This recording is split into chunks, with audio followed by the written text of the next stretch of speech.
شدم انگار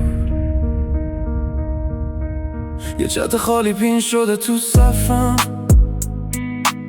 6 ماه لست از اینت همون روزه همون شب دستم میره رو کیبورد چی بگم آخه بگم هنوز تو سرم صدات بیداره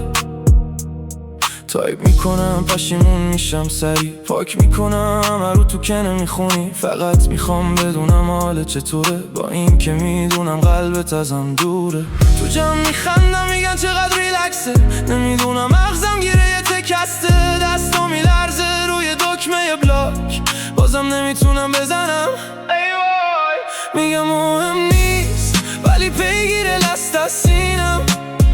تو آنلاین میشی من تو تاریکی میمیرم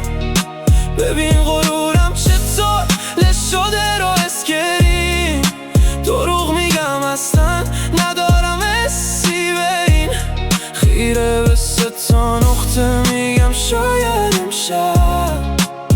بنویسه برام تایپین پشت فرمونم اتوبان شیشه بالا یه نوتیف میاد ترمز میزنم همون حالا تپش قلب میگم بالا آخر تکست یه تبلیغ مزخرفه حالا میشه بعد استوری میذاری با آدم های فیک منم وانمود میکنم اصلا نکردم چک حرفم با کارام هستن یکی نیستم میگم پاک شدی ولی هنوز تو دیستم تو جمع میخندم میگن چقدر ریلکسه نمیدونم مغزم گیره یه تکسته دستا میلرزه روی دکمه بلاک بازم نمیتونم بزنم ای وای میگم مهم نیست ولی پیگیر لست از سینم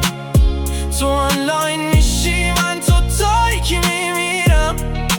ببین غرورم چطور لش شده رو اسکرین دروغ میگم اصلا ندارم حسی به این خیره به 3 تا نقطه میگم شاید امشب بنویسه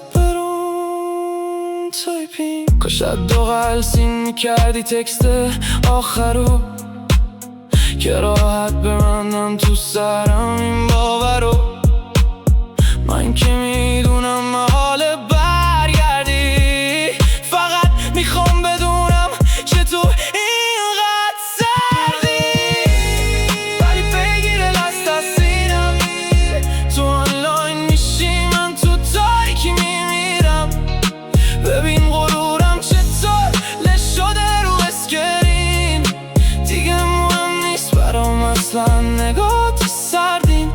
خیره به 3 تا نقطه میگم شاید